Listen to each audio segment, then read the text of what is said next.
I can still smell that foreign cologne on her shirt. It hits me like a slow punch in the gut. Subtle, expensive, and absolutely not mine. If I close my eyes, I can even see the faint outline of fingers on her collar, right where it clings to the base of her throat. A part of me wants to yank that shirt off the hanger and burn it.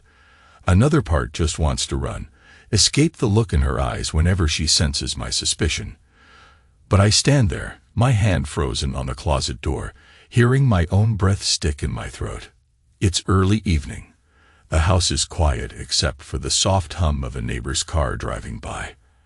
Our bedroom smells like lavender fabric softener, and the stale ghost of that cologne. I shut the closet and turn, my mind spinning. There's a mirror on the dresser across from me, and I see my reflection. My eyes, a mixture of anger and some old sadness from Chicago days I thought I'd buried. Olivia should be home soon, but I can't settle on how to face her. The phone in my pocket vibrates, probably another inquiry from a client about an article I'm writing. I ignore it. I'm not in the mood to talk about deadlines or creative briefs. Something bigger churns inside me, something that's eating at the edges of my chest. I walk out of the bedroom, can't stand the smell, and head into the living room. The place is neat, mostly from Olivia's tidiness.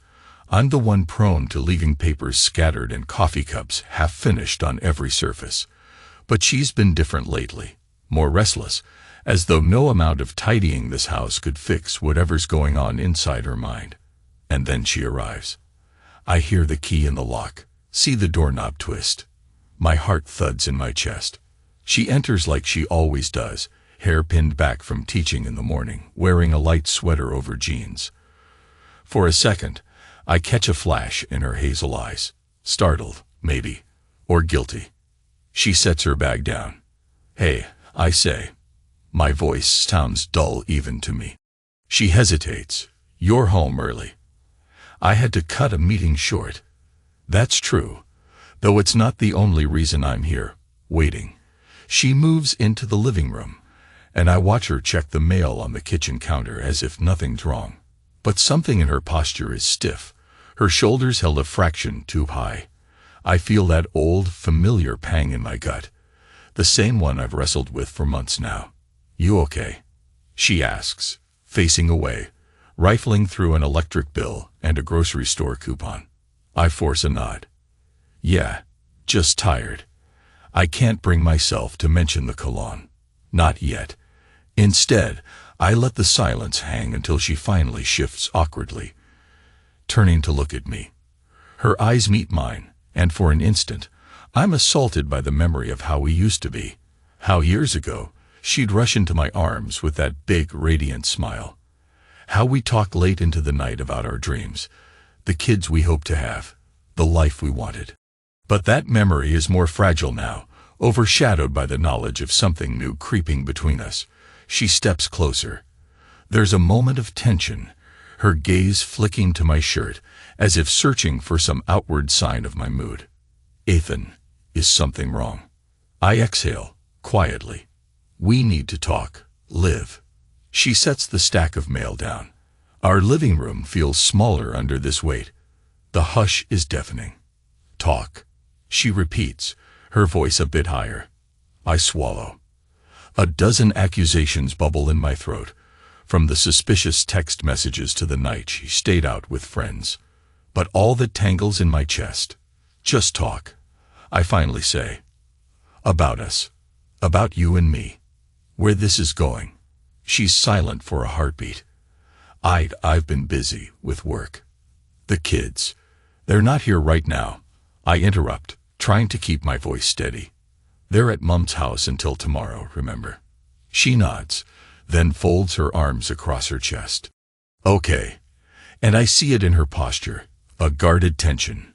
Part of me wants to close the distance, but another part wants to keep this conversation going until she cracks and tells me something, anything, that explains the cologne, the distance, the secret phone calls I suspect she's been making. I gesture for her to sit. We both settle onto the couch, and I can practically taste the tension in the air. She looks so composed in her sweater and jeans, legs crossed at the ankles, but her hands twist lightly in her lap. I open my mouth, meaning to start gently, but the anger inside me stirs, forcing words out faster than I planned. I found a shirt in our closet. I begin, voice lower now. A men's shirt. It doesn't look like anything I own. And it smelled. I pause, feeling my breath hitch. It smelled like you'd been in it with someone else. Her face pales. Ethan, where is this coming from? I can't stop. My pulse hammers. You know where it's coming from. You've been distant. You stay out late. You've got secrets. Liv. And I falter for a moment, my throat closing up. I'm not a fool. She doesn't deny it. Not right away. I catch how her eyes flick toward the bedroom door. Is she remembering something? The hush is so thick, I can hear my own heartbeat. Then her mouth opens. She tries to speak, but no words emerge. My anger flares, a sudden surge. Say it. I hiss, leaning forward. Just say something. She clears her throat, her fingers pressing together. If you want to talk about trust, maybe we should both be honest. You've been pulling away from me for years. Every time I tried to open up, you'd bury yourself in your archives, your family records, chasing some lost connection with the past. I grip the edge of the couch. Don't turn this around. We both know that's not what I'm talking about. Her eyes glimmer with unshed tears, or maybe it's just panic. I'm not turning it around, Ethan. I'm just saying there's more to this than one shirt. I shake my head, forcing the words past the lump in my throat. Whose is it? She says nothing. Olivia. My voice cracks. Whose shirt is it? Her shoulders drop. She wipes at her eyes quickly, like she's trying not to cry. Then she sets her jaw, as if bracing herself. It belongs to a friend. A friend. I echo, letting out a short, humorless laugh. Name. Give me a name. She purses her lips. Martin. Marty Watkins. I remember that name. He's a marketing consultant. I saw him once at a school fundraiser, shaking hands, exuding that smug confidence with a wide grin. He seemed harmless then, just another face in a crowd. I rise from the couch, adrenaline surging. So you two got close. She looks away, and that's all the confirmation I need. My hands curl into fists, but I force them to relax at my sides. My voice lowers dangerously. How long? Her eyes shine, and her chest heaves with shallow breaths. A few months. My stomach twists. A few months. That means all those times I was working late. All those nights she said she was at a friend's or a staff meeting. She was with him. I rub my temple, trying to quell the slow-burning rage pulsing in my veins. The quiet is deafening. I see the faint reflection of us in the TV screen across the room. Me standing. Her sitting. This gulf between us. How could you? I choke out. She stands too, head bowed slightly. I never planned. It started so innocently. We were just talking about marketing ideas for the school. Then we had coffee. And then, it became something else. I let out a bitter laugh. Something else. I bet. She's trembling, I notice. Her voice falters. I'm not proud of this. You think I'd want to stand here and admit I betrayed you? Betrayed our family. I want to scream at her, but the words ball up in my throat. Instead, I turn away, swallowing the hot lump of fury. For a moment, I can't think straight. My mind goes to our children, oblivious to this poison tearing their parents apart. I think back to the genealogies, the old secrets I dug up. Nothing prepared me for the betrayal living under my own roof. She tries to step closer. I hear the rustle of her jeans on the couch as she moves. Ethan, can we talk this through? Please. I know I messed up, but talk this through. I spin to face her. My voice is trembling with anger. You think we can just talk about how you slept with another man, possibly in our bed, and then go back to normal? Her lips part as if to protest, but I cut her off. Don't. I breathe heavily. Don't try to spin this into me ignoring you or not being there for you. This is on you. You made that choice. She folds her arms, tears sliding down her cheeks. Yet I feel no pity. Not now, anyway. I'm too raw. Why? I press. What the hell did you get out of this? She's silent, her gaze shifting to the rug. I felt alone. You were so distant. I bark out a laugh, stepping closer, letting my voice rise. You felt alone, so you crawled into his arms. Do you know how pathetic that sounds? She flinches as though I slapped her. But I don't care. Inside, I feel the beginnings of something else. Something that might push me past heartbreak and into a cold resolve. I need air. Without another word, I storm past her, grab my coat from the hallway, and walk out the front door. The night air hits me, crisp and cool, and I inhale, trying to steady myself. I slam the door behind me. I end up pacing in the driveway, my mind ablaze with visions of her and Marty. The swirl of images, her laugh, his cocky grin, the hush of a room where they might have been too close, nearly makes me sick. A part of me wants to barge back in there, shake her, demand every last detail. Another part wants to pack a bag and just drive until I run out of gas or tears. But instead, I breathe, flexing my hands. The memory of that cologne clings to me like a disease. After a while, I go back inside.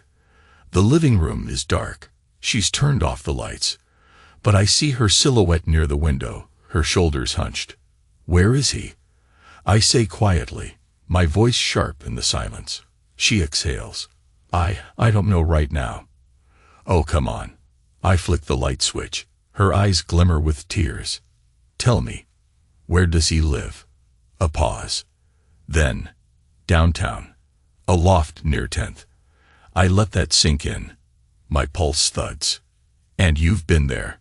She hesitates, then nods, looking away in shame. I can't hold back the sarcasm. I'm sure it's real fancy. She looks like she wants to protest, but no words form. Good. I'm glad she's tongue-tied, because the next moment, my anger flares higher. I cross my arms, my tone dropping to a dangerous hush. I want you to tell me exactly what happened the first time you got physical with him. She stiffens, cheeks flushing. Ethan, please, it's humiliating. I don't care, I snap. Tell me. I need to hear you say it. A tear slides down her cheek. She closes her eyes, and her voice shakes. It was after a meeting with the school board. We had a few drinks at a bar nearby, and... Speak up, I demand, even though her voice is already loud enough for me to hear. She swallows hard, pushing the words out. We ended up at his place. We? It just happened. I was feeling. I slam my fist on the end table, rattling the lamp. Stop. I don't want your excuses. My voice breaks away for a moment, choking on a wave of pain. But I press on, eyes stinging with tears I refuse to let fall. So you just gave yourself to him. Just like that. She sobs softly, hugging herself. I regret it. Do you? My laugh is short, hollow. Because you didn't stop, did you? She just sobs again, and the sound is so raw it almost cracks my anger. Almost. But not quite. I grind my teeth, picturing them together. The images scorch my mind, fueling the fury in my gut. I hope it was worth it, Olivia. She opens her mouth, but I shake my head. Go to bed, I say icily. I need to think. Her lip trembles. But she nods and retreats down the hallway, leaving me alone in the living room. Part of me is relieved to see her go. Another part wants to keep pushing, keep tearing at the wound until she bleeds the full truth. I remain standing there, breath shallow, hands shaking. Eventually, I collapse into a chair, burying my face in my palms. My thoughts spin to our kids, what this means for them, for our future. And then a darker thought emerges, a flicker of something I never felt so strongly before. I want to see Marty face to face. In the dim stillness, I open my phone. My finger hovers over the keyboard. I remember hearing from a colleague that Marty Watkins consults for a certain tech startup in Denver. If I do a quick search, maybe I can figure out where to find him. Something about that idea both terrifies and electrifies me. But for now, I sit in silence, letting the horror of it all sink in. I let the anger burn in my chest, because that's all I have left. I don't sleep much. By dawn, I'm at my desk, rummaging through old files under the pretext of organizing, but really I'm just searching for a distraction. My entire body feels drained, yet the anger inside me glows like a coal that won't cool. Around midday, I remember an appointment I have across town. I skip shaving, pull on a collared shirt that still looks decent, and drive to meet a prospective client.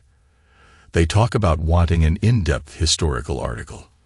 I nod politely, feign interest, but my mind is stuck on the recollection of Olivia's halting confession. Afterward, I find myself downtown, only a few blocks from where Marty apparently lives. The more I drive around, the more I can't resist the urge. I want to see him, see the place he shares with my wife in secret. So I park. My hands tighten around the steering wheel as I scan the buildings. I picture going inside, taking the elevator to his loft, pounding on the door. Then what? A fistfight. My rational side tries to hold me back, but the ache in my chest demands action. Still, I don't do it. Yet. Instead, I scribble the street address in a small notepad, then drive home, my mind forging half-baked plans. Olivia's not there when I arrive. I suspect she's at the school, or maybe out somewhere else, maybe even with him. My anger simmers again, and I throw my jacket over a chair and pace. The house feels oppressive. Eventually, she returns. We avoid each other's gazes as we pass in the hallway. The kids are still at my mother's, thank God, so we don't have to put on an act. She fixes herself a sandwich, and I stand across the counter, silent. Finally, I speak in a deceptively soft tone. What did you tell him about us? She sets down the knife she's using to spread mustard. What do you mean? I mean, when you were alone with Marty, did you talk about me? The kids. Our marriage. She stares at the countertop. He knows I'm married, obviously. I never lied about that. But I think he assumed we were basically done. I clench my jaw. Did you tell him that? She hesitates, then whispers, I said we were unhappy. That you and I barely talk. That you bury yourself in your work. I let out a rough exhale, my pulse drumming in my ears. So you painted me as the distant husband, the inattentive father, so you could justify sleeping with him. She winces. Ethan, I never asked you to be inattentive. I never asked you to shut me out. The cruelty in me wants to retort, but I hold back. Instead, I say, he thinks I'm a joke, doesn't he? She swallows. He's never said that. No, of course not. I reply bitterly. He doesn't have to say it. He's got you in his bed. She flinches, tears welling up again. I watch her, feeling no mercy. The silence grows heavier, throbbing like an open wound. Then I do something I never expected. I calmly pick up my coat, lock eyes with her, and say, I'm going to see him. What? She pales. Ethan? No, if that's. I cut her off. Don't tell me what to do. This is my decision. She sputters. Please, he won't respond well if you show up. He'll call the police or... Let him, I snap. I'm done sitting here, letting him sneak around with my wife. He owes me an explanation, or at least I can look him in the eyes and see the man who tore my family apart. She stares, wide-eyed, as I storm out of the house. The drive to Marty's loft is a blur of traffic lights and honking cars. My mind is locked on that single objective, confronting the man who has invaded my marriage. As I park on the street, I realize my hands are trembling on the steering wheel. There's a dryness in my throat. My reflection in the rearview mirror shows a mixture of rage and something else. Fear, maybe, or desperation. But I've come this far. I head inside, scanning the directory in the lobby until I see his name. Martin Watkins, 12th floor. My pulse ramps up. I press the elevator button, swallowing back the bitterness rising in my throat. A few minutes later, I'm standing at his door. A high-end door, polished with a fancy brass knocker. For a moment, my breath catches. Then I knock, loud and firm. A silence. Then footsteps. The door cracks open, and there he is, tall, broad-shouldered, immaculate hair, eyes flicking with curiosity. He doesn't recognize me at first. Yes. I take a breath. You're Marty Watkins. He nods, brows furrowing. Yeah. And you are. I don't speak immediately. I let him look at me for a second, let him see the tension in my jaw. Then I give a bitter smile. I'm Ethan Carter, Olivia's husband. A flicker of recognition passes over his face. He opens his mouth, but nothing comes out. Then he steps back. Hey, man, maybe we should. I push the door open wider and stride in. My heart's pounding. The place is upscale, modern furniture, big windows. Very him. He stands there, shoulders squared. Look, I know who you are, but this isn't the right way to. I hold up a hand. Don't you dare. You don't get to lecture me on the right way. I just found out my wife has been sharing a bed with you. He glances at the hallway, maybe worried about neighbors hearing. Keep your voice down. I bark a humorless laugh. You didn't keep yours down when you took her from me, did you? He lifts his chin. I don't know what Liv told you, but Liv, I scoff. That's cute. You have a little nickname for her. His eyes flash. Ethan, calm down. Calm down. My voice breaks away, but I keep speaking, the words tumbling out. Let me guess. You thought you could just swoop in, play hero to a lonely teacher, and ignore the fact she was married. He exhales sharply. She was the one who said you two were basically done. That's what I heard, okay? I stare at him, trying to read his expression. Does he feel guilt? Triumph? Then I step closer, fists clenched. He tenses. Look, if you want to talk, fine. But no violence. I press my lips together, fighting the urge to slug him. You know what? I really want to. Because while you were busy seducing my wife, I was home, wondering what happened to the woman I married. Did you even once think about the damage you'd cause? His jaw sets. Hey, I'm not the only one to blame. She chose to be with me. The truth of that stings. But it also ignites my rage. You're telling me she just stumbled into your bed, so you had nothing to do with it. He scoffs, crossing his arms. That's not what I'm saying. But you're acting like I forced her. And that's not true. She said you were absent, moody, never there for her. I feel my control slipping. My voice grows ragged. And you believed her, just like that. He lifts a shoulder. She was hurting, man. The arrogance in his eyes sets me off. I lunge before I can think, grabbing his shirt collar. He staggers back, eyes widening. For a moment, I see real fear. Don't man me, I snarl, nearly spitting the words. You had no right. He raises his arms in a defensive posture, trying to pry my hands off. Stop. I don't want to fight you. I get that you're upset, but I shove him back hard. He stumbles against a glass coffee table, nearly knocking a sleek vase to the floor. The adrenaline in me is boiling, but some distant part of my mind warns me this could end very badly. He straightens, eyes blazing now. I expect him to fight back, but he just stands there, chest heaving. What do you want, Ethan? I breathe harshly, my voice raw. I want you to stay away from my wife. I want you to feel the destruction you caused. But more than that, I want to see the look in your eyes when you realize what you took from me can't be fixed. He stares at me, lips parted. In that moment, I see a flicker of sympathy or guilt. I'm not sure. I hate him for it. I step back, letting go of his collar, and run a trembling hand through my hair. If you go near her again, if you ever show your face at her school or around our kids, I'll make sure you regret it. He nods slowly, keeping his distance. Ethan, shut up. My voice is quiet now, but lethal. Don't you dare speak my name. We're done. Then I turn and walk out, not looking back. My heartbeat hammers in my ears as I shove through the doorway and hit the elevator button. My chest is tight, my vision slightly blurred, but I feel a grim satisfaction. I confronted him. I told him to stay away. But as I ride down in that elevator, a different ache seeps in. Because deep inside, I know this doesn't fix a thing. My wife is still unfaithful, my family is cracked, and I have no idea how to piece it all together.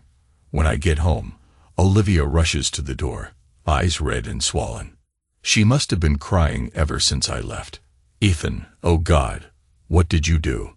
I toss my keys onto the table. I did what I had to. Did you hurt him? I glare. Are you that worried about him? She flinches. I know, I'm worried about you. You seem so angry, and I just. Stop lying, I snap. If you cared about me, you wouldn't have done this. You say you felt alone. Great excuse. She bows her head. I'm sorry. I don't respond. Instead, I walk past her, heading into the bedroom. The bed is neatly made. I think back to last year when I was in a bad place, when I found all those genealogies in an archive, searching for some unknown relatives. She was there for me, or at least I thought she was. Now I wonder if she'd already started pulling away. She follows me in, her voice trembling. Ethan, can we please talk about what happens next? I spin around. Next. There is no next. You shattered my trust. You gave yourself to him. You lied to me. And you expect me to just... what? Move on. Tears string down her cheeks.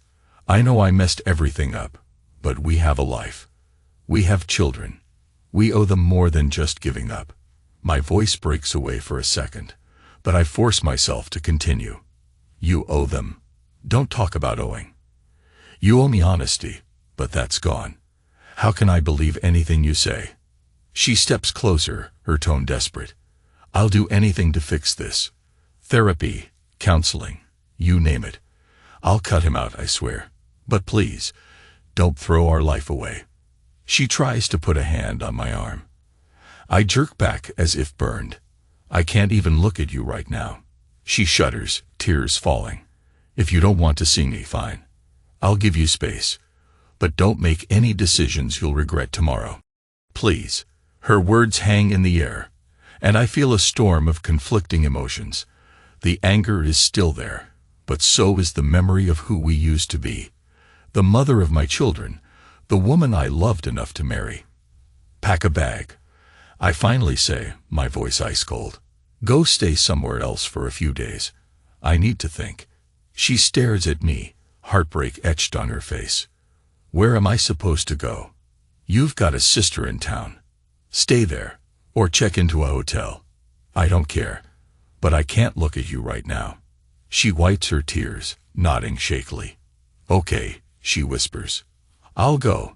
Then she leaves, and I'm left alone in that bedroom, surrounded by the echoes of what we once had. The next few days are a blur.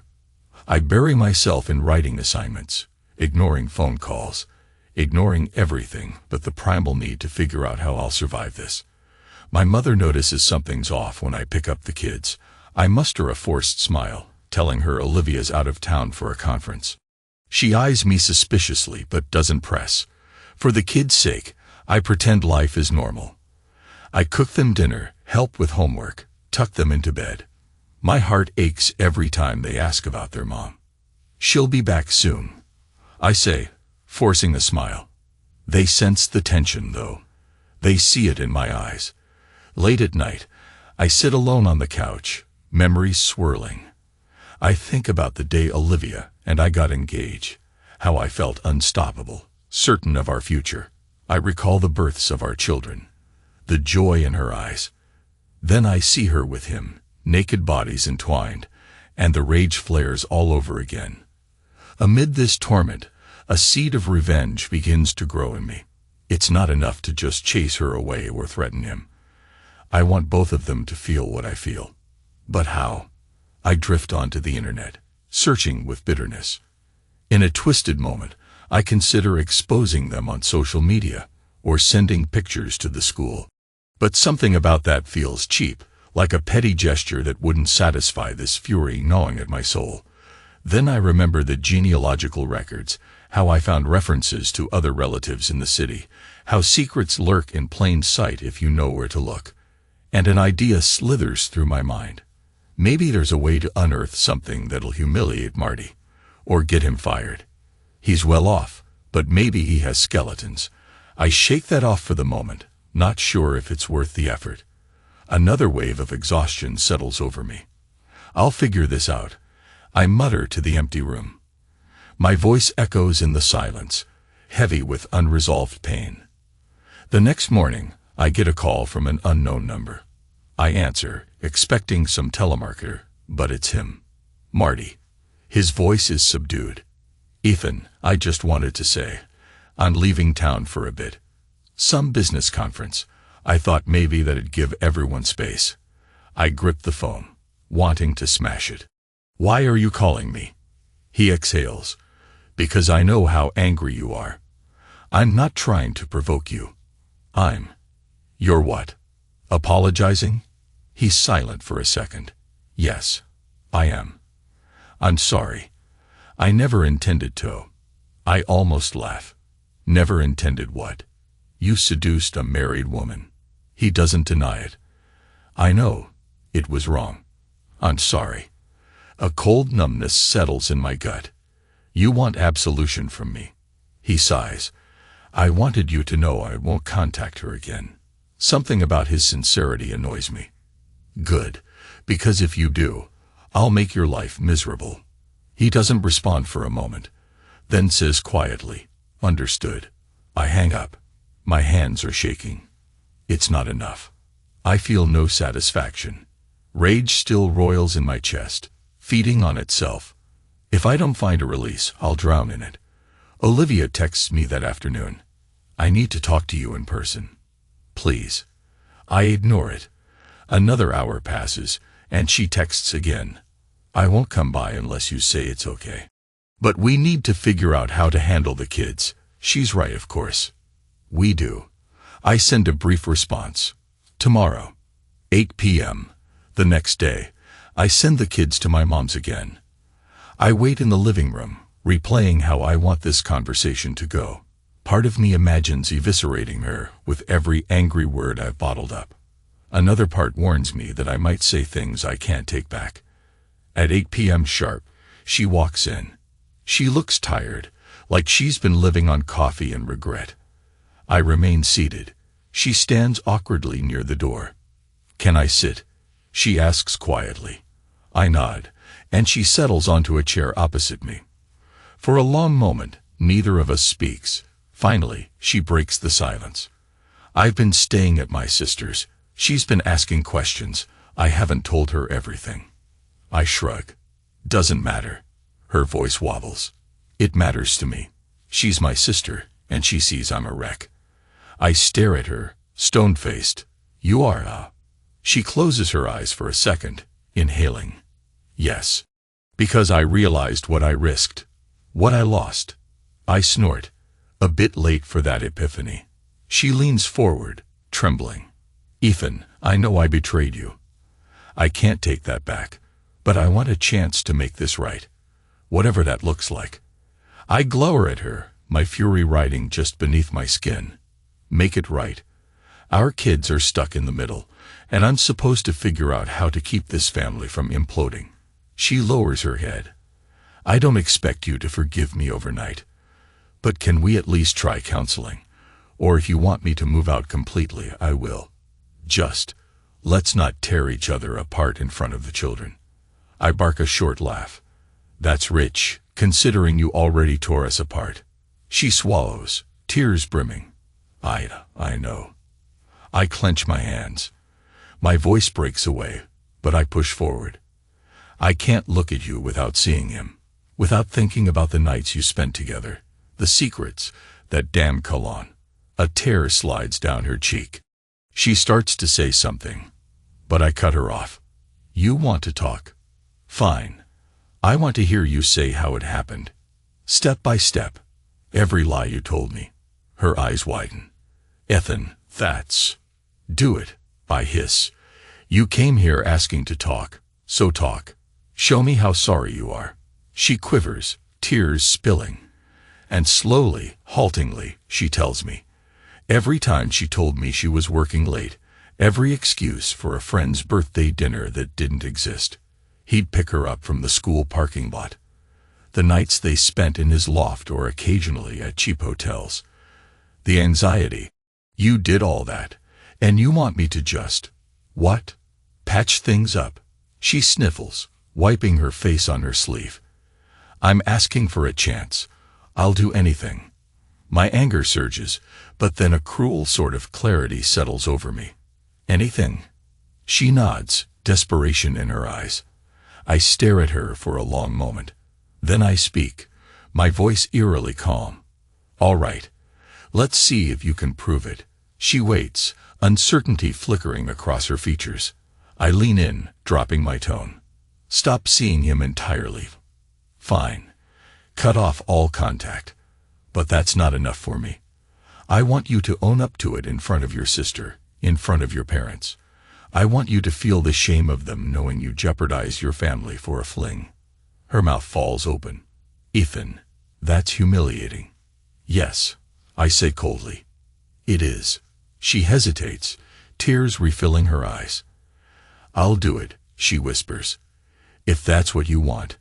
If it means you'll consider taking me back. I feel a pang in my chest. That's exactly what I want, for her to suffer the consequences. But in that same moment, I sense a new heaviness in my heart, because once I make her do that, there's no going back. Our families will be irrevocably changed. She sees the conflict on my face. Ethan. I grit my teeth, turning away. You said anything. Do it. She starts to speak but stops, tears running silently. Then she nods. 2 weeks pass, and in that time, she confesses her affair to her sister and her parents. I hear the aftermath. Her sister calling me, saying how sorry she feels, how broken Olivia is. Her father leaves me a message, apologizing for his daughter's actions, asking if we can talk. Meanwhile, I feel a twisted satisfaction that she's finally tasting the shame. But it doesn't bring me peace. The kids sense the tension. My older daughter asked, Dad, why is Mom living at Aunt Becky's? I had no good answer. I just mumbled some excuse about space and grown-up problems. She sees right through me, though. I find myself drifting into deeper despair, even though I swore humiliating her would help me. The revenge feels hollow. Late at night, I'm haunted by the expression on her face, the tears I forced out of her. At one point, a friend messages me, I saw your wife's YouTube channel. How I Survived Betrayal. Is that her? Confused, I dig around and find that indeed, Olivia posted a short video about recovering from betrayal. She's talking about me, about us, but not in a blaming way. She sounds raw, apologetic, discussing the mistakes that led her here. She doesn't mention Marty by name, but it's clearly about the affair. I watch it, gripping my phone, feeling a fresh surge of anger. A wave of indignation and embarrassment sets my teeth on edge. She's airing our dirty laundry online, to who knows how many strangers. But in her final words, her voice cracks. I don't know if my husband can ever forgive me. But I hope he knows I still love him, even if I don't deserve him. I hang my head, a lump forming in my throat. There's a part of me that wonders if I've gone too far, if I'm letting my rage overshadow the love I once had for her. The climax comes the next week, when the kids are back in the house, and Olivia steps inside unannounced. I'm in the kitchen, washing dishes, and I almost drop a plate at the sight of her. She's pale, eyes ringed with exhaustion. But the kids run up to her, hugging her tight, overjoyed to see her. She kisses them, tears in her eyes, and I feel my heart tighten. After a few minutes of them chattering, she gently ushers them into the living room with a snack, then comes back to me. In a hushed voice, she says, "I'm sorry for intruding, but I missed them. I missed you." I keep my gaze on the sink. "They're your children, too." She sniffles. "I know. I haven't been here in weeks, and it feels wrong." I dry my hands on a towel, turning to face her. Something in me is shifting.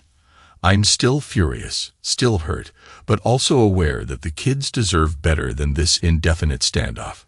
She steps closer, voice trembling. "Ethan, I humiliated myself in front of my family like you asked. I did that because I needed you to see how far I'm willing to go to make amends." I just stare at her. She continues, "But I also realize something. Humiliating me, making me suffer, it's not going to heal the wound for either of us. We still have to figure out a path forward." I inhale shakily. "So, what do you propose?" She spreads her hands, tears glinting. "Counseling. Time. Patience. Anything. But can you at least consider that, if not for us, for the kids?" I lower my head, a wave of anguish flooding through me. I thought revenge would feel better. I admit, my voice cracking.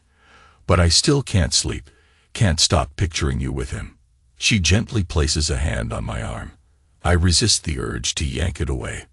Her touch is warm, familiar. "I understand if you can't forgive me yet," she whispers. "But punishing me forever will only punish you too." Those words cut through me. She's right.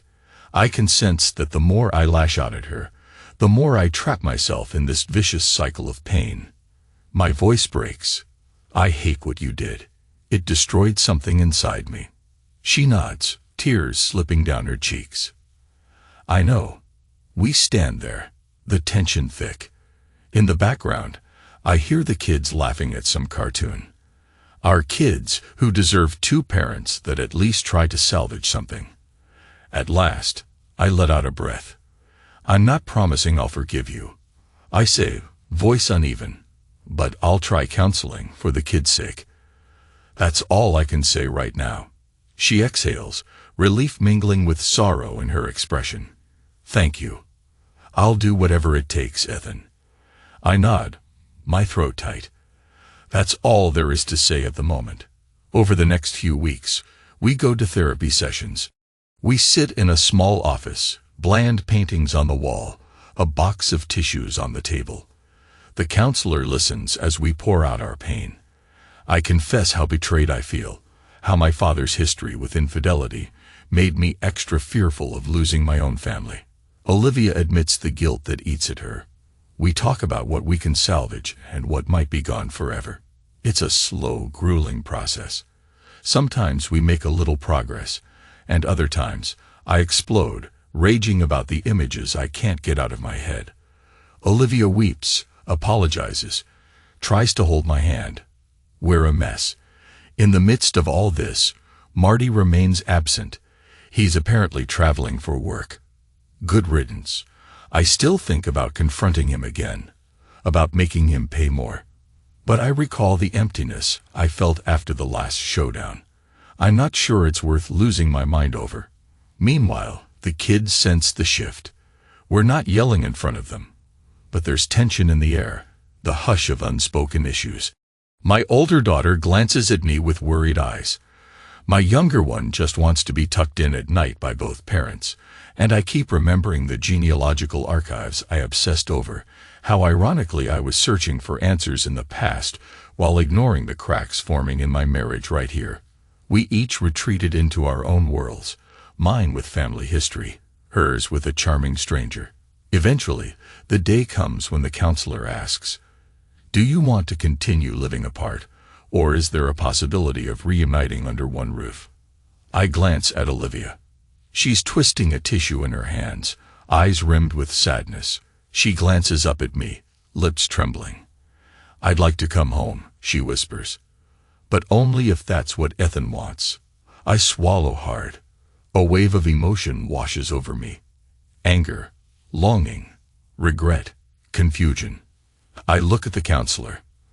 I need to be sure I'm not letting her back in just to punish her further. I need to be sure we have a chance. He nods, encouraging me to speak honestly. I face her.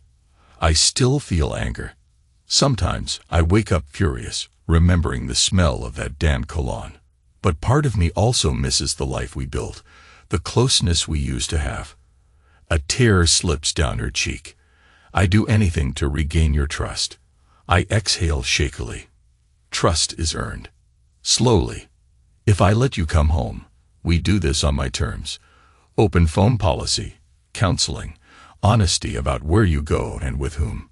No secrets. She nods vigorously. Yes. I agree. My heart thuds. Then, quietly, I say, all right then. Let's try it. For the kids, for us. But if you so much as hide a text message from me, we're finished. She sobs, gratitude pouring off her in waves. But I stay tense. My voice wavers. I'm not saying I forgive you, Olivia. I'm just saying I won't let revenge or resentment rule my every breath anymore. She understands. I can see it in the way her shoulders relax, the tears that continue to fall. Thank you, she whispers, voice cracking with relief. And in that moment, I feel some small release, a sense that while I've been consumed by anger, it's time to take a step forward, no matter how shaky. She moves back in a week later. It's awkward and strange at first. We still sleep in the same bed, but as far apart as possible, like two strangers forced to share a cramped space. The kids are overjoyed, but the tension between us remains. One night, I catch her quietly weeping in the bathroom. I stand in the doorway, wanting to comfort her, but also remembering how she got us here. Eventually, I close the door, leaving her alone with her grief. But day by day, session by session, we talk more. She shows me her phone, letting me scroll. She tells me exactly where she's going, even if it's just the grocery store. Bit by bit, she tries to prove her devotion. I'm still raw. Sometimes I snap at her, hurling accusations. She takes it, tears brimming, then apologizes again. Other times, we manage a small laugh over something the kids say, and for a fleeting moment, we're the old Ethan and Olivia. I remember the night before we tried for our first child, how we lay in bed talking about baby names and our hopes for the future. That memory is like a warm candle in a dark storm, reminding me of what we once had. My mother notices the shift too. She sees Olivia and I picking up the kids together, though we're still guarded. In an awkward moment, my mother hugs me and says, "Sometimes love is painful, son. But if it's real, it's worth fighting for." I just nod. Weeks turn into a month, then two. Slowly, I'm learning to let go of the constant rage, though the scars remain. We keep going to counseling. We fight. We cry. But we keep talking. She tries to show up for me in ways she never did before, making time to check in on my freelance deadlines or asking about my old genealogical pursuits. She even helps me organize family documents. Eventually, I see a glimmer in her eyes I recognize. Genuine regret, but also hope. We're forging a new relationship, built on rubble. And what of revenge? In the end, I took it. I forced her to face her family's judgment. I confronted Marty, threatened him, and made him see my fury. But instead of feeling triumphant, I feel tired. Because the real cost of revenge is carrying that poison inside you. I let it feed on me, and I paid for it with sleepless nights, distant stares, a hollow ache that wouldn't quit. Now, I'm ready. If not to forget, then to stop letting the affair define me. Define us. Some nights, I still wake up sweating, imagining him touching her. She lies next to me, tense, knowing I'm wrestling with demons. She'll place a hand on my shoulder, a tentative gesture, as if unsure if she's allowed to comfort me. Sometimes I let her. Sometimes I pull away. It's a slow, painful dance, but I keep going to therapy, keep reminding myself that I chose to see if we can rebuild. Each time I look at our kids' faces, I'm reminded why I'm trying. Will I ever truly forgive her? I'm not sure. But for now, we're piecing things together, one fragile step at a time. And as I lay in bed tonight, staring at the ceiling, I feel the dull ache of betrayal still lodged in my chest, but also a faint flicker of something else. Maybe hope, maybe acceptance. I close my eyes and whisper to the darkness, "We'll see." That's all I can do. We'll see.